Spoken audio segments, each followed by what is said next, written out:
Bueno, te voy a contar una historia de un colibrí que se metió a un garaje de una casa por accidente, iba volando y llegó un viento fuerte y se metió.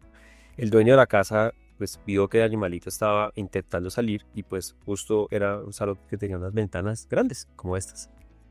Y él intentó salir y pum, se pegaba contra el vidrio. Entonces el dueño de la casa pues en su afán de ayudarlo pues intentó primero cogerlo con la mano, pero pues, el colibrí era muy hábil y estaba muy asustado y no se dejaba coger. Entonces, al final intentó abrir una puerta y coger como una escoba para no acercarse a él y empujarlo hacia la ventana. Cuando el colibrí vio la escoba, pues echó vuelo hacia atrás y se estrelló contra una pared que había y quedó inconsciente. Entonces, bueno, ahí aprovechó el dueño de la casa, lo cogió, lo cargó, lo llevó al lado de la ventana, le dio un poquito de agua, esperó a que se animara un poquito y de pronto, pues cuando ya entró en sí, sintió el viento y salió a volar. Y el colibrí llegó a su casa a contar la historia. Y pues le dijo a su esposa colibrí, le dijo, no, amor, tuve un día terrible hoy. Quedé encerrado en era como una especie de caverna oscura, estaba lleno de trampas. Había unas especies de paredes invisibles, porque yo veía todo, pero me estrellaba. Y llegó un monstruo feo que intentó cogerme y después como yo no me dejé, cogió un palo para golpearme. Seguramente quería ser parte de su cena. Y cuando cogió el palo, pues yo volé hacia atrás, me puso otra trampa con una pared, pero yo me hice el muerto. Me hice el muerto, pues porque ese es nuestro mecanismo de defensa y cuando tuve la oportunidad, como soy tan hábil y tan inteligente, pues me volé. Es una historia contada desde dos puntos de vista.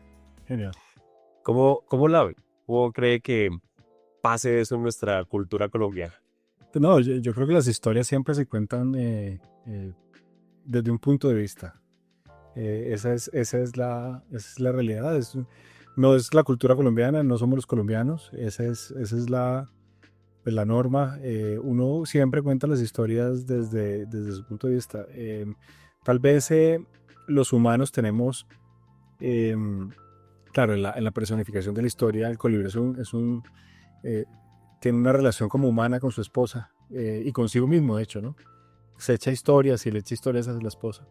Y yo creo que esa es una característica humana. Los humanos tenemos la posibilidad también de pues, ponernos en los zapatos del adversario del otro, del competidor, del amigo, del familiar y ver el punto de vista del otro para contar la historia. Yo creo que es un privilegio que tenemos eh, y que muchas veces desaprovechamos, ¿no? Y en esa pues, interacción con nosotros mismos, con los demás. Decidimos aprender o decidimos simplemente convencernos del único punto de vista que podemos observar a primera vista, que es el nuestro. Eh, Esa es, yo creo que, pues la historia de la interacción, ¿no? Humana. Desde mi educación, lo que yo he observado siempre es que es más valioso, pues, ponerse en los zapatos del otro, para cualquier interacción. Bueno, los dos tenían razón al final, ¿no? Sin duda alguna, pues eso, Los dos lo vieron desde ese punto de pues vista. eso es un punto de vista objetivo, ¿no? El subjetivo, perdón, ese es los dos, ninguno de los dos tiene razón, realmente. Uno también puede ver el vaso medio vacío. Ambos contaron una historia que era falsa. Eh, el Chávez contó la historia de que él logró liberarlo, ¿cierto? Y el otro cuenta la historia de que él se liberó solito. Y la realidad es que fue una cooperación, ¿no? Una cooperación. Bueno, y como dice el dicho por ahí, para nosotros el pollito es tierno, pero para el gusano es un monstruo terrible. Eso es cierto también, eso es cierto también. Eh, Interesante, cuando empezó la historia, yo pensé que iba por otro lado. Y hay una característica de los animales, en particular las aves y los insectos de la abeja, por ejemplo, con respecto a las ventanas. Y yo utilizo mucho esa metáfora de tensión y ritmo, eh, como la forma en la que los seres humanos a veces somos obstinados y vemos un defecto en la obstinación o en la obsesión. Y al final si uno ve ese mismo defecto como una virtud, tensión del ritmo es la forma en la que la disciplina actúa a través del trabajo y del talento para solucionar las problemáticas. Entonces pensé que era para allá. Bueno, ¿y cree que a los emprendedores colombianos les hace falta o tienen exceso de esa tensión? No, yo creo que pues, generalizar es muy complicado, pero los emprendedores colombianos que son exitosos, en los que yo he visto eh, tener éxito, casi sin excepción tienen eh, esa virtud defecto, ¿no? Todas los defectos uno los puede ver como virtudes y yo creo que esa es parte también de la tarea. Y los emprendedores exitosos sin duda alguna son disciplinados, sin duda son obstinados, son tercos, y eso porque es un mecanismo evolutivo que lo lleva a uno a buscarle el lado a las situaciones, a entender pues, qué es lo mejor para los negocios, para salir adelante. Y la terquedad se necesita porque hacer empresa pues, es muy complicado, es muy difícil. Entonces se necesita ese ritmo y se necesita atención para salir adelante. Bueno, aunque puede haber una pequeña línea entre perseverancia y terquedad, ¿no? Pues puede que se parezca, pero ¿será que al final es lo mismo? Yo lo que digo es, Insistir. no importa insistir. O sea, de hecho, yo lo que digo es, yo soy terquísimo en la medida en que, claro, la terquedad implica que uno no oye, que uno no entiende, que uno no aprende, ¿cierto? Pero yo creo que al final todos, por más tercos que seamos, terminamos oyendo y aprendiendo. Un poco el mensaje es, se necesita de la disciplina, ¿no? Se necesita el rigor, se necesita y se necesita estar convencido del objetivo que uno quiere buscar. Yo creo que darse por vencido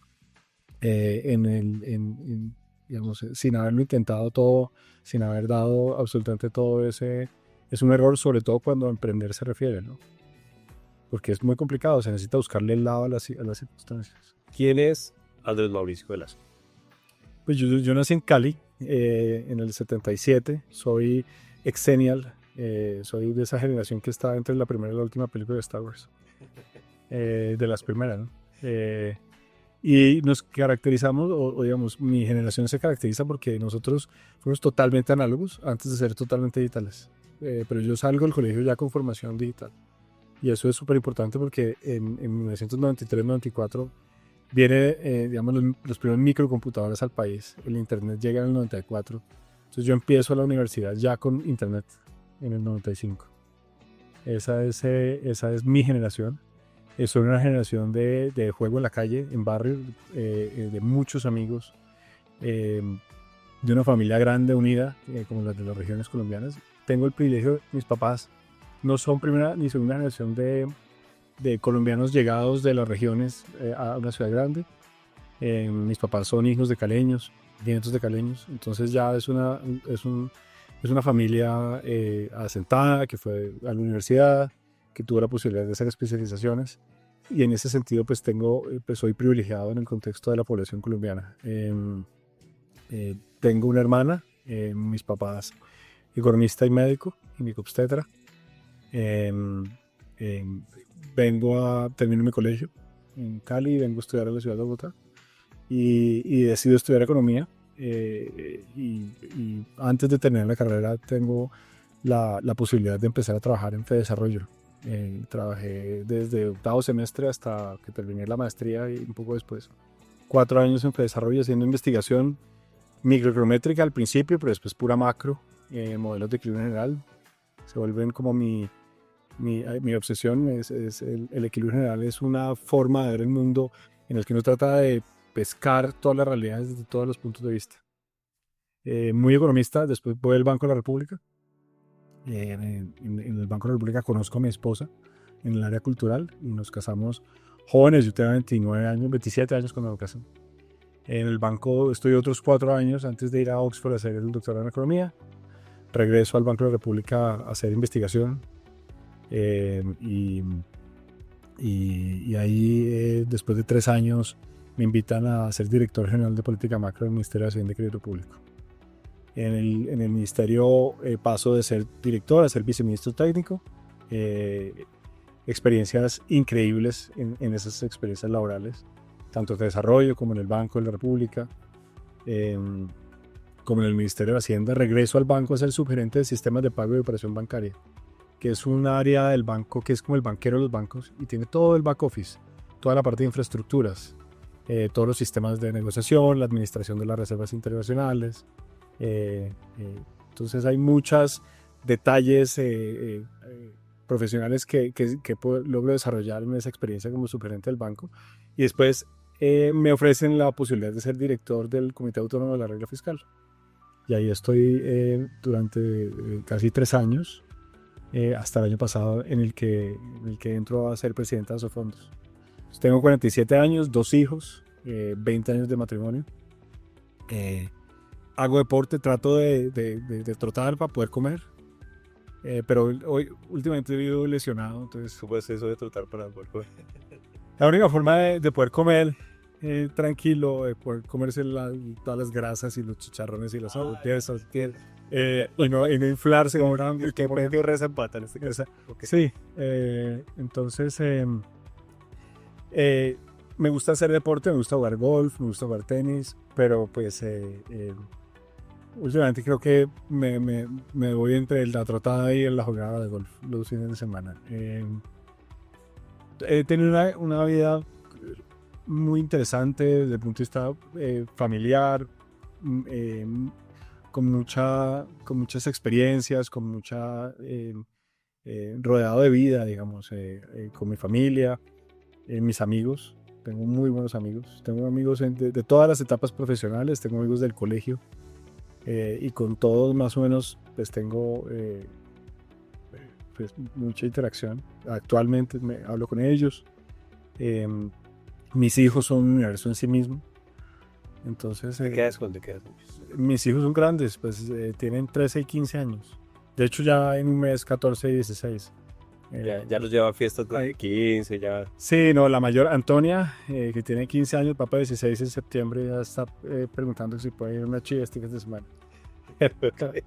Entonces, pues nada, estamos en esta etapa con Carolina, que es mi esposa, de terminar de darles ejemplo. Yo siempre estoy convencido que a los hijos uno les enseña cosas hasta los 9 años y desde ahí en adelante es darles ejemplo y acompañarlos y oírlos y tratar de interactuar con ellos.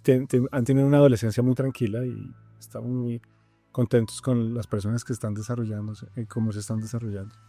Bueno, ahora sí yo le doy un viaje en el tiempo a Andrés y lo va a llevar a una edad parecida, lo va a llevar a sus 15 años. ¿Qué se diría usted a sus 15 años? Tiene 30 segundos en ese viaje para que se diga algo contundente. ¿Qué se diría? ¿Qué me diría? Me diría, aprende inglés antes. Sería un consejo. Aprenda La inglés. primera vez que dar ese consejo, muy bien. Aprenda inglés antes y tal vez no entre a la universidad de una. Váyase están pasando cosas en el mundo, hay una revolución de tecnología en el mundo, en ese momento. En ese momento yo, de los 15 años dijiste, ¿cierto? Estamos hablando del año 93. Entonces, váyase a ver qué es lo que está pasando, entienda lo que está pasando, entienda que es un semiconductor, entienda que es un microchip. Tal vez esa información va a ser importante y podría cambiar la vida. Y ahí vuelvo, porque ya pasan los 30 años. Ya no puedo decir nada más. Pero aquí ya en el presente explico un poco la respuesta y es, yo estoy convencido de que uno ha perdido muchas oportunidades en la vida, pero las que más yo por lo menos les asigno valor son las oportunidades perdidas de haber sido pionero en algo en el momento en que estaba sucediendo. A mis hijos hoy en día yo les digo, entiendan la inteligencia artificial, entiendan qué es eso. Eso no es un Google más chévere, es más que eso. Eso no solamente les traduce cosas en diferentes idiomas, en diferentes, digamos, códigos, sino que la inteligencia artificial es un mecanismo de conocer el universo. Para mí la era del conocimiento, que duró más de 500 años, terminó el año antepasado con el advenimiento de la inteligencia artificial. Ya no es tan importante saber cosas, El conocimiento está al alcance de cualquiera. ¿Cómo aplicamos lo que...? Sí, y cómo aprendemos a hacer las preguntas, yo creo. ¿Qué le preguntamos a la inteligencia artificial? Entonces, en esa época, a los 15 años, yo hubiera, y toda nuestra generación, los que estamos vivos en ese momento, hubiéramos podido entender lo que implicaba la revolución de la tecnología. Lo mismo las personas que, si hubieras vuelto al 2007, en el advenimiento de los teléfonos inteligentes, eran oportunidades de oro, y no necesariamente para hacer plata. Claro, genial hacer plata, genial hacer negocios, pero solamente entender la tecnología y para qué funciona hubiera sido interesantísimo porque el resto del planeta nos demoramos 5, 6, 7 años solamente entendiendo lo que era eso. Mientras que hay personas en ciertos lugares del mundo en los que un café hubiera sido con ellos impresionante, ¿no? Bueno, eso es muy importante. Creo que la inteligencia artificial no podemos hablar que es el futuro. De hecho, es una tecnología que ya lleva años, pero desde hace unos 3 años está abierta a la gente. Digamos, está más abierta al público para que puedan interactuar y sacarle provecho.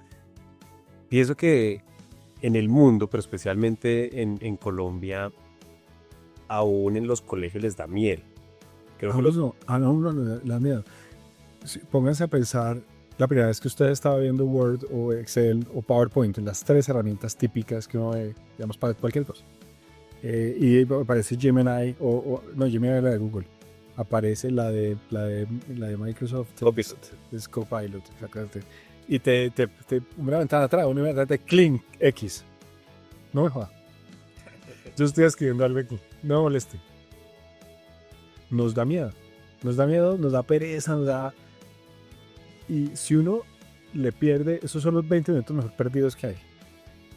Cualquier cosa que uno aprenda ahí le va a servir una cantidad para ser más eficiente, para ser... ¿Estaría de acuerdo que los colegios ya empiecen a implementar, que los estudiantes usen la inteligencia artificial? Yo he sido promotor de que se utilice todo. Esa pregunta de por qué no nos dejan usar calculadora en el colegio, pues que nos hacíamos nosotros en los años 90, pues es más vigente que nunca. Yo creo que hay que usar todas las herramientas. Porque, por ejemplo, las vainas las terminamos usando todas. O sea, es muy raro la vez que alguien coge... Yo lo hago por ejercicio de vez en cuando y hago una división simplemente por ejercitar la cabeza, pero la realidad es que para buscar eficiencias es mucho más... pues inteligente utilizar las herramientas además hay que aprenderlas a utilizar, ¿no? Yo creo que la mente humana ocupa conocimientos y deja a otros que de pronto ya no necesita porque la tecnología nos ayuda. Por el ejemplo de la calculadora es un ejemplo muy claro. Pues uno puede saber de dónde sale una multiplicación o para qué se usa la multiplicación, pero no necesariamente uno tiene que estar con la hoja de papel multiplicando cuánto es 17.400 por 28. Pues tal vez la calculadora, nosotros ya sabemos de qué se trata la multiplicación, la calculadora nos facilita eso. Y el resto de tecnología nos facilita y la mente lo que hace es ocuparlo en otros conocimientos mucho más amplios. Yo creo que eso se trata también la evolución. Sí. Y la otra cosa es que la normalidad, cuando uno dice algo normal, la gente no es precisa cuando está reflexionando sobre lo que está diciendo. La normalidad es un concepto estadístico. Entonces, y la distribución normal pues es una campana, ¿cierto? En donde el evento más probable es el del medio, porque es una distribución muy sesgada. Entonces, si la mayoría de las personas utilizan una herramienta y que puede ser productiva o simplemente de ocio, digamos, volviendo un poco a la crianza de los niños, si todos los niños están jugando videojuegos, la normalidad es que sus cerebros se entrenen con videojuegos, su capacidad motriz, su reacción, su resistencia a imágenes, esa es la normalidad. Lo normal es que haya... Entonces, si uno es un papá un poco chapado a la antigua, que dice no, libros, no videojuegos, o ¿cierto? Pues el hijo no, literalmente va a ser anormal, va a estar o va a pertenecer a las colas de la distribución en las que no se hace uso de la nueva. Entonces, en el futuro, la normalidad va a ser utilizar la inteligencia artificial para escribir cartas, por ejemplo, para una nota de pésame. Pues la inteligencia artificial te puede presentar 16 versiones de una nota de pésame, ¿cierto? Que es una cosa, y estoy dando ese ejemplo porque es algo que es difícil de escribir, que es de la cotidianidad, a lo cual uno le puede poner el sentimiento después de que ve las opciones. Y la normalidad va a ser, y es hoy en día ya utilizar esa clase de herramientas para cosas más mecánicas y como vos decís, utilizar el tiempo en actividades pues, que requieran más de la humanidad. Y por eso las cualidades blandas que llaman pues se vuelven más importantes. De ahí a saber más idiomas. De ahí a saber cómo conversar, cómo enfatizar, cómo alzar la voz, cómo bajar la voz, cómo traducir un sentimiento a emociones de otras personas. Cuando mirar los ojos, cuando mirar hacia abajo. Esa clase de habilidades blandas en la comunicación solamente, que ese es el ejemplo, son más importantes. No, y algo también ahí fundamental es que, y Andrés lo dijo, ¿no? Utilizar la inteligencia artificial no es solamente ir a escribir cualquier cosa y que salga cualquier resultado. Yo creo que los chicos, cuando se enfrentan a las herramientas, tienen que sí o sí saber de la instrucción que están dando. Si ellos no saben qué están pidiendo, pues el resultado que les va a llegar no les va a servir. Correcto. Entonces ellos tienen que saber y aprender el concepto, tienen que aprender a redactar mejor, ¿sí? Si no saben redactar, pues la inteligencia artificial les va a entender o a interpretar otra cosa muy diferente. Entonces yo creo que al final, bienvenida a la inteligencia artificial para la educación en Colombia. Ojalá que los colegios vayan despertando ese paradigma y en las empresas, por supuesto, que las personas también puedan usarlas, porque al fin y al cabo es como tener asistentes en cada uno de los cargos, pues con una facilidad tremenda. No es que los vaya a reemplazar, sino que reemplazará a los que no la usan. Sí, yo creo que es así. Yo creo que es una herramienta que las microempresas tienen que empezar a utilizar para, sí, como asistentes personales de cada uno de los trabajadores. Cada trabajador tiene una capacidad, una productividad, y lo que hace la inteligencia artificial es que multiplica esa capacidad por un número mayor que uno. Esperamos que estés disfrutando de este episodio de Anécdotas de Emprendimiento, historias reales, lecciones valiosas para los negocios y la vida. Te contamos que este podcast es producido por meapunto.co. Si tú también quieres tu propio podcast, recuerda ver toda la información que te dejamos en la descripción de este episodio. Continuamos. Bueno, Andrés, ¿qué pasó con el acento caleño? Nunca lo tuve fuerte. Sí, nunca lo tuve fuerte. Esa es la realidad.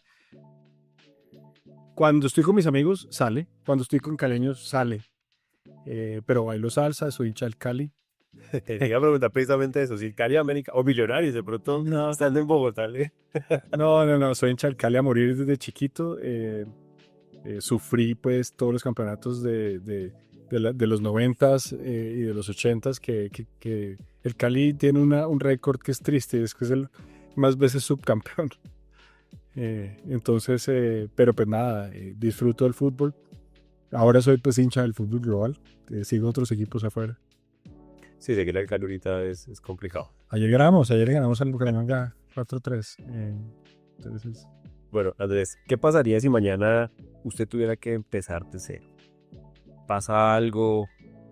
No sabemos si tiene que empezar de cero. Se va a poner menos dramático. Mi sueño, cuando logré terminar, digamos, mi recorrido y me pensione en el retiro, yo tengo 47 años, me falta bastante tiempo todavía para pensionar. Incluso después, yo creo que yo voy a trabajar un poquito más. Va a procurar retirarme pues, después de los 65. Quiero volver a empezar mi vida profesional. Quiero volver a estudiar otra cosa y quiero estudiar geografía. La geografía siempre me ha gustado, siempre me ha apasionado, pero no es la geografía solamente de los mapas, sino la geografía más sociológica o antropológica. que es entender las culturas, y en las facultades del mundo ofrecen excelentes carreras de geografía y me gustaría volver a empezar. No sé si volviera a empezar, si fuera el viaje hacia atrás, si volviera a empezar, si elegiría geografía, tal vez elegiría una cosa aún más general. Siempre le tuve miedo a las ciencias básicas, pero hoy en día es tan apasionante lo que está sucediendo con las ciencias básicas, en particular con la física, que creo que sería una opción para mí si volviera a empezar. Pero pues es un economista que habla de lo técnico, habló de semiconductores, habló de cosas más del lado de ingeniería, que no es tan normal, no se iría por ese lado también como de... Precisamente por la física me interesaría es explorar la computación cuántica, ¿no?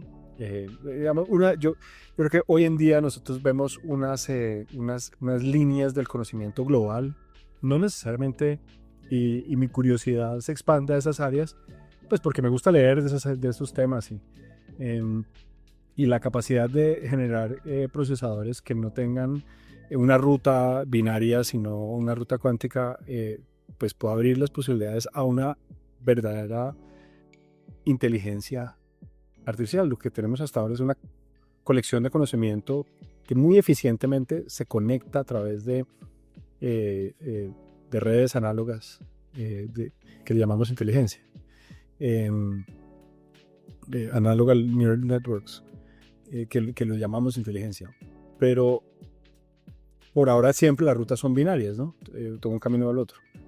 En este momento, una de las áreas de conocimiento que yo creo que tiene más potencial es pues, el desarrollo de estos computadores cuánticos, que es la capacidad de una máquina de considerar infinitas opciones en cada una de esas decisiones y no decisiones binarias. Esa es una de las cosas que me llamaría la atención entender. Yo creo que pues, lamentablemente la física cuántica, es chistoso porque ahora el presidente de la República está hablando de estos temas pues, de matemáticas cuánticas, no tanto de física cuántica, pero es interesante porque yo siento que nadie lo entiende, pero claramente yo no lo entiendo. Yo sé que sirve, yo sé que funciona y he entendido la utilidad que tiene en la electrónica, digamos, el hecho de que la cámara que está grabando nos funciona o el celular funcione, es prueba de que funciona, pero no entendemos todavía qué ocurre. Y me fascinaría estar en esas aulas de clase tratando de sintetizar, de conceptualizar esa realidad. Ese es un mundo. El otro mundo es la generación de energías limpias a través de la unión atómica. Otro camino es, yo creo que los idiomas tienen que... el siguiente salto yo creo que va a ser el salto de los idiomas. Tenemos demasiados idiomas. ¿Qué tan importante sería el mandarín hoy en día? Pues, quién sabe, ¿no? Yo veo una transición de imperio y usualmente las transiciones de imperio vienen con idioma. Llevamos unos 400, 300 años, 300, 400 años con el inglés, digamos, como idioma, porque pasamos del imperio británico digamos, a la preponderancia norteamericana. Claramente se está dando un cambio de polaridad. Para mí pues, yo creo que para el mundo ya es evidente. Pero no sé si va a ser necesario el mandarín. No sé. Para entenderlos a ellos cuando están en las series. Sí, ellos se han preocupado por hacerse entender aprendiendo inglés, ¿no? No, y aprenden de todos los idiomas, de hecho. Ellos son muy... bueno, se especializan, ¿no? Ellos dicen, ustedes aprenden español, ustedes aprenden inglés, ellos todo lo hacen por ramas especializadas. Sí, no sé si el mandarín va a ser tan, a lo mejor en algunos años, ¿no? Bueno, usted que tiene conocimientos en temas de economía, de tecnología, ¿qué le daría a los emprendedores? Usted dice, bueno, vamos a financiar unos cursos para emprendedores. ¿Qué sería más importante que aprendieran ellos? ¿Economía o temas de tecnología hoy en día? Yo lo primero sería inglés. Yo creo que el inglés o los idiomas abren universos por la capacidad de absorber información, por la posibilidad de comunicarse y de hacer negocios. Eso será lo primero. Y dependiendo del emprendimiento, pues me iría por habilidades blandas, por tecnología, digamos, codificación. Pero yo creo que lo primero es el inglés. Yo creo que hay que invertir en eso. Y una gran inversión de la sociedad colombiana sería en bilingüismo. Nosotros somos muy buenos relacionándonos con otras personas, los colombianos. Somos muy atentos, muy amables. Tratamos de ser muy correctos. Tenemos un castellano que es correcto. Entonces, si logramos comunicarnos en otros idiomas, y yo creo que logramos hacer la diferencia con otras culturas que tienen otra forma de ser, ¿no? Que tienen otras virtudes. Bueno, ¿y qué le esperaría entonces a los emprendedores? Desde su punto de vista, usted también pues, ha pasado por corporaciones y por entidades públicas importantes. ¿Qué cree que le hace falta al emprendimiento? ¿Qué ayudas le puede dar para que todas esas personas que están haciendo su esfuerzo, ya sea una pequeña empresa, una empresa mediana o una empresa ya consolidada, pero pues de todas maneras el país se mueve, casi 80% son pymes en Colombia? ¿Qué les podemos dar de herramientas? Sí, yo les diría dos cosas. Lo primero es que los negocios son negocios después de pagar impuestos. Yo creo que la siguiente oleada social importante, socioeconómica importante en Colombia, es la formalización. Yo creo que Colombia, en su crecimiento, en su proceso de desarrollo, el peldaño que sigue es volvernos más formales. Y los negocios que no estén preparados para ser rentables pagando impuestos, viviendo esa formalidad, van a tender a desaparecer. Porque el Estado colombiano cada vez se vuelve más importante en la vida de nosotros. Y como debe ser, porque como estamos creciendo en el desarrollo, nos estamos volviendo, digamos, estamos superando umbrales. Pero yo le doy un par de ejemplos. Estoy hablando todavía del primer elemento, que es la formalización. En el año 2018 fue la primera vez que hubo más empleados formales que informales en las principales 3 áreas metropolitanas colombianas. Después vino la pandemia, ¿cierto? Y eso se deslizó un poco, entonces hoy en día volvimos, digamos, a tener una informalidad de más del 50%. Pero el proceso histórico va a llevar a que eso vuelva a caer, ¿cierto? Y que vuelva a estar en el 45%. Ese proceso de desarrollo no se va a detener, porque el Estado colombiano pues cada vez va a tener más responsabilidades para con los ciudadanos, porque nosotros cada vez nos sentimos más como nación ciudadanos, somos menos pueblo, somos menos el pueblo colombiano, no, somos los ciudadanos colombianos con deberes y derechos. Y en ese proceso vamos a perfeccionar el Estado que tenemos, que es muy imperfecto, que tiene todos los problemas del mundo todavía. Y claro, cuando uno se mira el ombligo, uno dice, no, es que Colombia es un desastre, todavía tiene muchos, digamos, todos los problemas sociales, la inequidad, tiene el alto desempleo, tiene el desorden, el aparato de justicia que no funciona, hemos echado para atrás en salud en estos años. Los procesos de desarrollo no son lineales ni son homogéneos, son discontinuos y a veces uno echa para atrás y vuelve para adelante, es como un ser humano. Pero las tendencias, si uno se compara con lo que era Colombia hace 10 años, son evidentes. O sea, hace 10 años, si nos situáramos en este mismo punto de la ciudad de Bogotá, donde estamos hoy, y miráramos por la ventana, veríamos cosas que hoy en día ya no tenemos y que hoy en día están mejores. Lo que pasa es que en el instante en que vemos, pues no las reconocemos. Entonces, ese proceso de formalización va a continuar.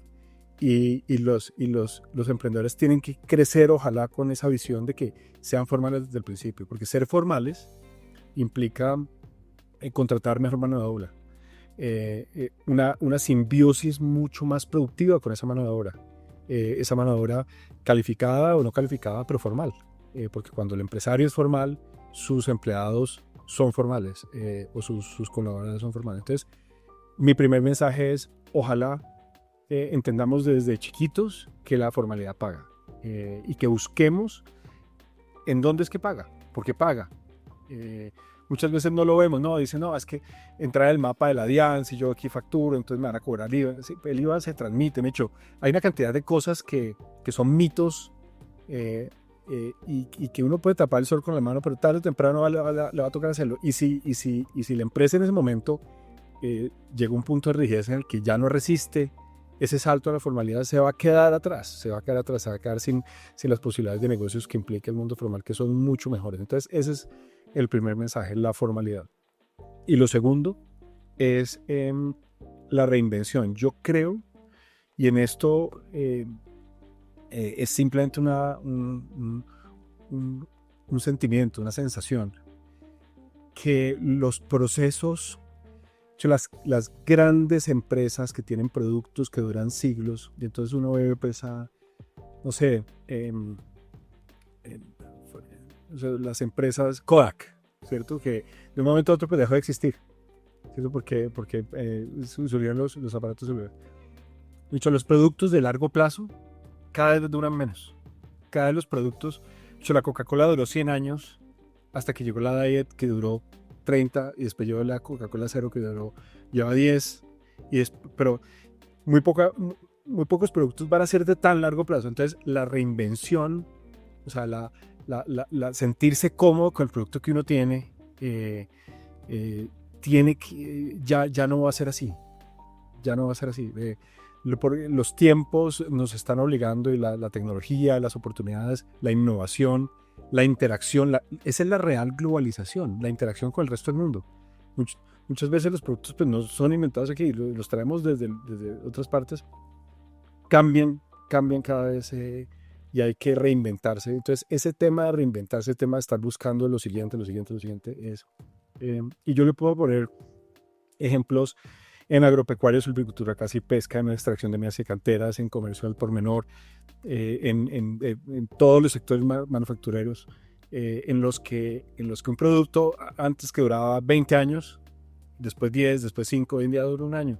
En textiles y confecciones, por ejemplo, las personas que hacen uniformes, yo por el grupo de golf nos compramos unas camisetas, una vez al año nos compramos una camiseta, y todos los años yo voy a los mismos almacenes de la calle 24 en Bogotá y me muestran nuevas texturas, nuevos elementos, nuevas cosas. No, esto y este es más barato, y claro, antes era, no, la licra duró 45 años. Entonces, esos son un poco los dos mensajes que había pensado que me gustaría compartir en este espacio, y es formalización y cambio. Y qué chévere, porque la formalización debería llevarse inclusive desde el colegio. O sea, qué bueno que a los niños les enseñaran qué es un impuesto. A ser ciudadanos, sí, desde chiquitos. O las normas básicas de haga una fila, entienda pues, qué es la fila, que hay un beneficio común, y que el beneficio común, como sea, siempre va a prevalecer por el particular. Ni siquiera, no lo ven tan inmediato, pero es que si a todos nos va bien, pues a la persona individual le va a ir mejor. Sí. Y yo creo que los niños, desde esa cultura, deberíamos empezar a enseñarles de verdad por qué es el IVA. Sí, que es una retención, porque es importante pagarlo. Yo creo que indiferentemente si van a ser empresarios o no, eso hace mucho mejor que aprenderse pues todas las preposiciones o saber si un triángulo es... Pero ahorita estábamos hablando, podemos hacer las dos cosas, ¿no? Podemos decir, mira, hay preposiciones, si usted quiere saber si adelante, abajo, cabe, contra, desde, hasta, del dónde va, pues, sin sobre por detrás. Están a la vuelta de un search en uno de estos motores de inteligencia, o de Google, pues, Gemini, ¿cierto? Y dedíquele más tiempo a esa clase de cosas. Yo creo que los colombianos, sobre todo en las ciudades, en las áreas urbanas, así como pierde tiempo, yo tengo la creencia de que no pierde sentimientos, no pierde...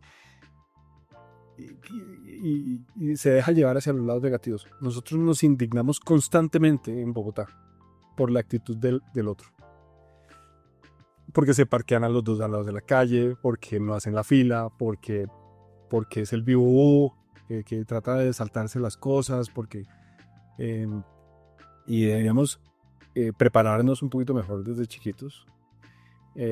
Ahora, el punto inicial que hiciste me parece que es el fundamental, y es que nosotros necesitamos educarnos mejor como colombianos para el estado en el que vivimos.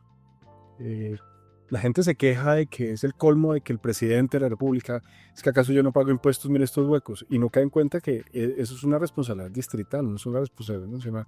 Si el hueco está en una calle de la ciudad, pues es una responsabilidad distrital, y el responsable es el alcalde menor y después el alcalde, el consejo de la ciudad. Entonces, la diferenciación entre los niveles de Estado y la responsabilidad de cada uno de los niveles del Estado, y entender muy claramente las funciones del Estado.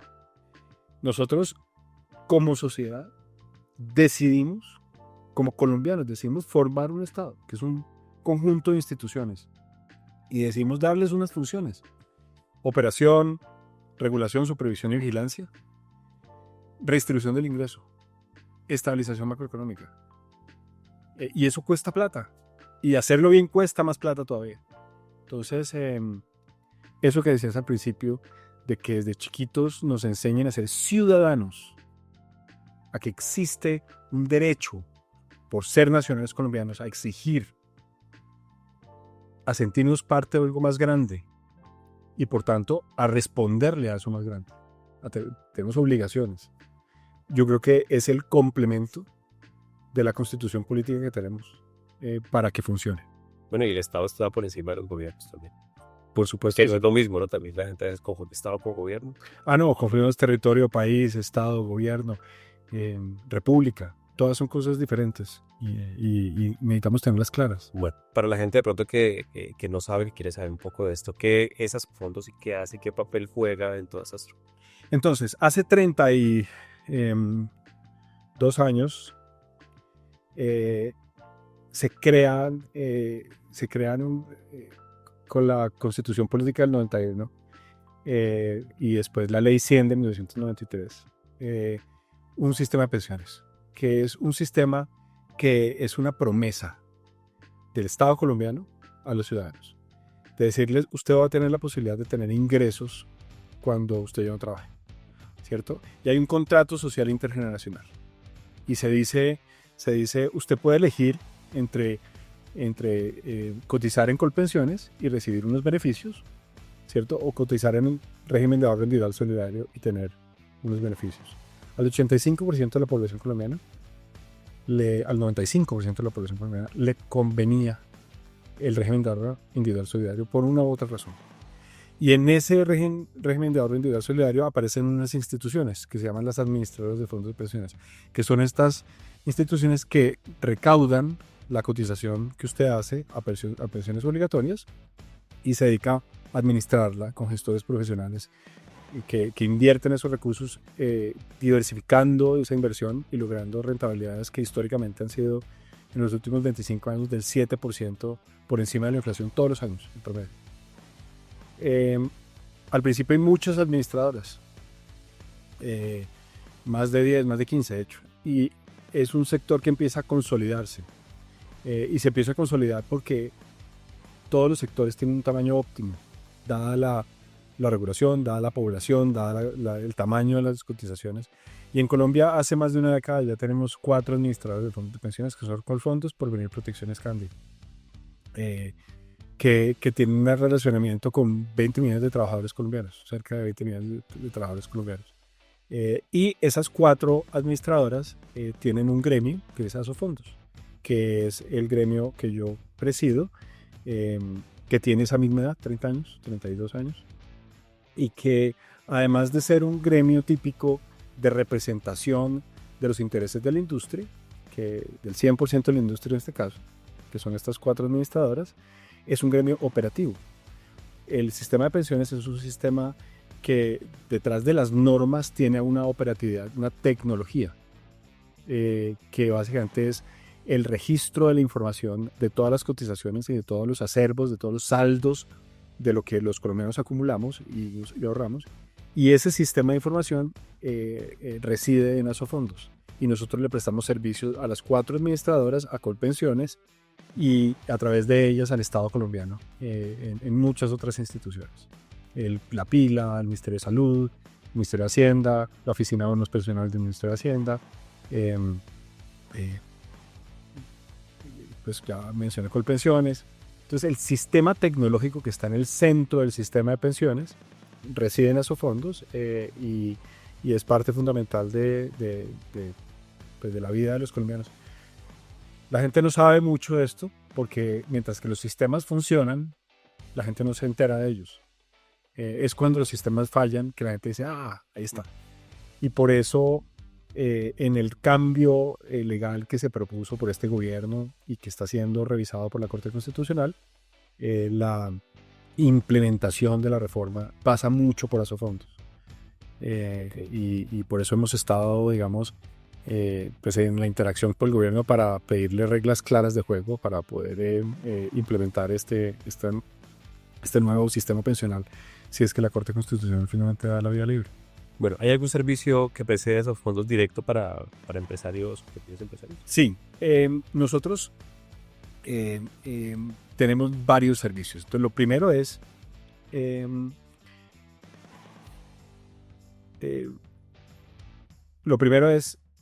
si usted tiene empleados a los cuales ha tenido omisión en la cotización que ellos que han hecho, hay una herramienta que se llama soyactuario.com que le ayuda a los empresarios o a los trabajadores, ¿cierto?, a hacer la cuenta de cuánto cuesta cotizar esos periodos omitidos. Esa es una de las herramientas. El resto tenemos, servicios a través de los trabajadores. Entonces, las personas que se quieren trasladar de régimen, tenemos una dobleasesoría.com, es una página web sobre la importancia del sistema pensional y la información que se necesita para tomar buenas decisiones. Está miplatamifuturo.com. A través de los empresarios, tenemos un relacionamiento, o con los empresarios tenemos un relacionamiento a través de la pila, de los operadores de la pila, ¿cierto? Porque todas las transacciones que ocurren en la pila terminan administrándose por el sistema de información de las administradoras de fondos de pensiones. Pero esa es un poco la relación con ellos. Listo, perfecto. Entonces, yo creo que como gran mensaje, decirle a todos los emprendedores que formalización trae más beneficios y cambio, reinvención, reinventarse. Y bueno, ya quedaron acá las páginas donde están los servicios que Asofondos puede prestarles también adicionales y ver un poco también amplio el panorama de lo que Asofondos puede aportarles a todos los empresarios. Y bueno, pues Andrés, muchas gracias por este espacio. Ojalá que las personas que nos vayan a escuchar o nos vayan a ver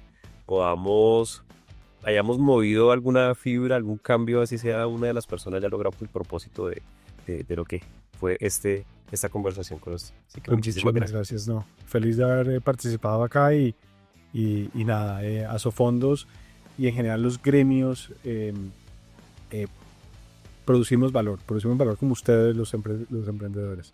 Yo creo que en Colombia tenemos que convencernos del rol del sector privado, de que el sector privado es el camino para hacer muchas cosas, así como el Estado es el camino para hacer muchas cosas, el sector privado pues nos compete a nosotros la innovación, nos compete a nosotros la competencia. Entonces, a tener confianza en el sector privado, a creer en Colombia, a formalizarse y a ser agentes de cambio. Ser agentes de cambio para mejorar, para ser más eficientes, para ser más productivos, para generar más riqueza, que es finalmente lo que queremos todos, pero también para ser agentes de cambio y ayudar al desarrollo de este país. Bueno, muchas gracias. No, a vos. ¿Disfrutaste de este episodio tanto como nosotros? Ojalá el contenido te inspire y sea una guía valiosa en tu camino como emprendedor. Nos encantaría que nos acompañes en nuestras redes sociales y que nos escuches en las principales plataformas de streaming para que descubras más episodios. Te esperamos.